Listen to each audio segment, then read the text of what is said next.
నమస్కారం అండి. మనందరినీ కూడా ఈ మధ్యకాలంలో కలిచివేసిన వార్త తిరుమల తిరుపతి దేవస్థానంలో జరిగిన అక్రమం గురించి. మనందరం కూడా మన కులదైవంగా భావించి కొలిచే వెంకటేశ్వర స్వామి సన్నిధిలో పనిచేస్తున్న కొంతమంది చిత్తశుద్ధి లోపించటం వల్ల కానివ్వండి, అధిక ధనాన్ని సంపాదించాలనే భావంతో కానివ్వండి, అక్రమానికి కూడా ఒడిగట్టి స్వామివారికి సమర్పించే నివేదనలలో చెడు పదార్థాలని కలిపి స్వామివారికి తినిపించారు. దురదృష్టం ఏమిటంటే ఇవాళ బొంకించి అసలు తప్పే జరగలేదన్నట్టుగా మాట్లాడటం కూడా చాలా శోచనీయం. అదే సమయంలో నేను దురదృష్టవశాత్తు ఒక ఎక్స్పర్ట్గా తిరుమల తిరుపతి దేవస్థానం నన్ను ఆ బాధ్యత అప్పగించింది, నేను ఆ బాధ్యతల్లో విఫలుడనయ్యాను అని ఒక ఎక్స్పర్టు నిన్న పోలీసు వాళ్ళకి స్టేట్మెంట్ ఇచ్చి తను దుర్మార్గంగా సంపాదించిన ధనాన్ని ఆయన పోలీసు ఏసీబీ వాళ్ళకి అప్పచెప్పాడు. కాబట్టి మనం చూస్తున్నది ఏమిటంటే తప్పు చేసిన వాళ్ళల్లో చిత్తశుద్ధి ఇప్పటికి కూడా రావటం లేదు.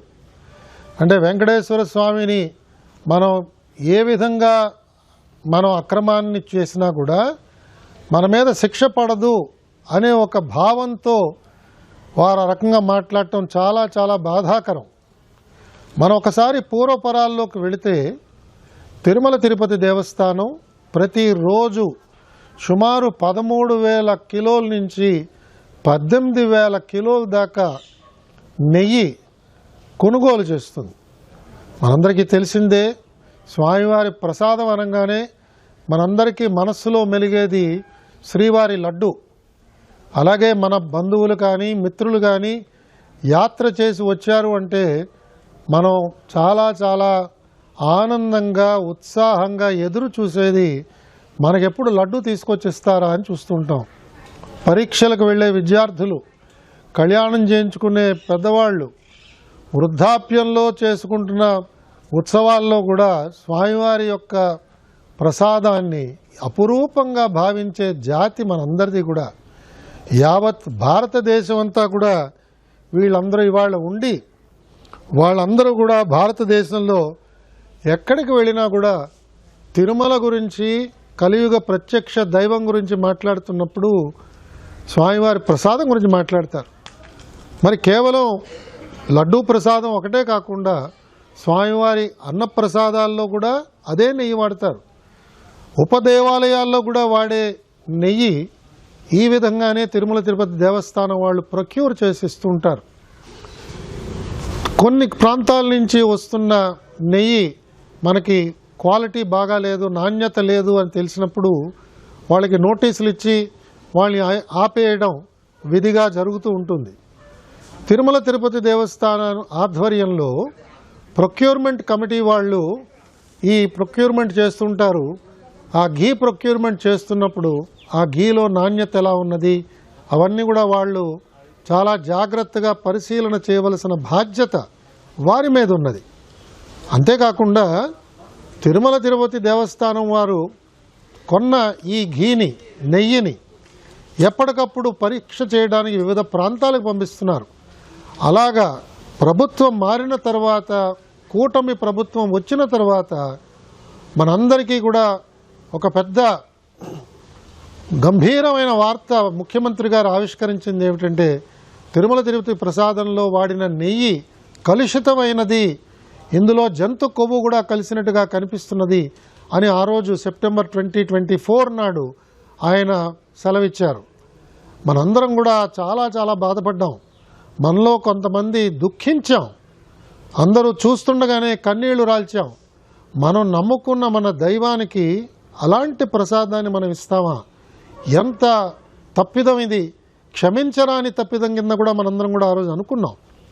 దాన్ని వెంటనే ప్రభుత్వం చర్యలు తీసుకుని ఎంక్వైరీ చేయడానికి ఒక డిఐజీ స్థాయి అధికారిని వెంటనే ఎంక్వైరీ ఆఫీసర్గా పెట్టి ఎస్ఐటీని ఫామ్ చేసిన తర్వాత ఎవరైతే తప్పు చేసి ఉంటారని మనం అందరం భావిస్తున్నామో వారు సుప్రీంకోర్టుకు వెళ్ళి మేమేం తప్పు చేయలేదని చెప్పి ఆ రోజు బొంకారు.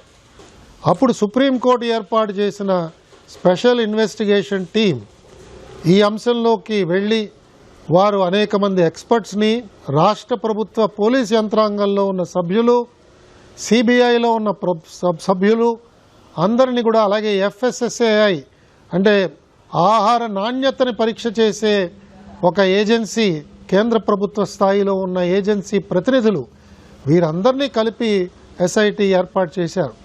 కాబట్టి ఇవాళ వారిచ్చిన రిపోర్ట్ని అందరం కూడా జాగ్రత్తగా పరిశీలన చేద్దాం. ఇవాళ ఉన్న ప్రభుత్వం, ఇవాళ బోర్డులో పనిచేస్తున్న చైర్మన్ గారు కానీ, ఎగ్జిక్యూటివ్ ఆఫీసర్ గారు కానీ, గౌరవ ధర్మకర్తల మండలి సభ్యులందరినీ కూడా మనం ఆశించేది, కోరేది, భవిష్యత్తులో ఇలాంటి చర్యలు రాకుండా ఎలాంటి చర్యలు మనం తీసుకోవాలి. ఇలాంటి తప్పిదాలు జరగకూడదు. ఇది తప్పిదమే కాదు, ఇది దుర్మార్గం. ఇది కలుషితమైన ఆలోచనతో పెట్టరేగిపోయిన కొంతమంది మన మనోభావాలని దెబ్బతీసేటట్టుగా వారు ప్రవర్తించారు. దీని ద్వారా కోట్ల రూపాయలు వారు గుల్లకొట్టారు. స్వామివారిది ఒక్క రూపాయి మన జేబులో పడినా కూడా మన చేతుల్లోంచి 10 రూపాయలు వెనక్కి వెళతాయనే ఒక సత్యం త్వరలోనే నిరూపణ అవుతుందని కూడా నాలాంటి వాళ్ళు భావిస్తున్నారు. ఎవరైతే తిరుమల నుంచి ధనాన్ని సేకరించి దుర్మార్గం ద్వారా ఆ ఆదాయాన్ని సంపాదించారో తప్పకుండా ప్రాయశ్చిత్తం వాళ్ళు అనుభవించవలసిందే. ఇప్పటికైనా సమయం మించిపోయింది లేదు. దీన్ని రాజకీయ కోణంలో ఆలోచన చేసి వాదించే కంటే మాకు వెంకటేశ్వర స్వామి మీద నమ్మకం లేదు, మాకు డబ్బు మీద నమ్మకం ఉంది అని వాళ్ళ నమ్మకాలని బయట పెట్టవలసిందిగా నేను అందరి తరఫున నేను వారిని డిమాండ్ చేస్తున్నాను. మీకు వెంకటేశ్వర స్వామి మీద నమ్మకం ఉంటే మౌనం వహించండి. మీరు చేసిన ఈ దుర్మార్గానికి మీరు మీ చింతని ప్రకటించండి, మీ బాధను వ్యక్తపరచండి. ప్రాయశ్చిత్తంగా వెళ్ళి అంగప్రదక్షిణ చేస్తారో, పుష్కరిణిలో మునుగుతారో, లేదా తల నీలాలు అర్పిస్తారో, లేదా వెళ్ళి శిక్ష అనుభవిస్తారో జైల్లో కూర్చుని, అది మీకే వదిలేస్తున్నాం. కానీ ఒక సామాన్య భక్తుడుగా మీరు చేసింది క్షమింపరాని నేరము.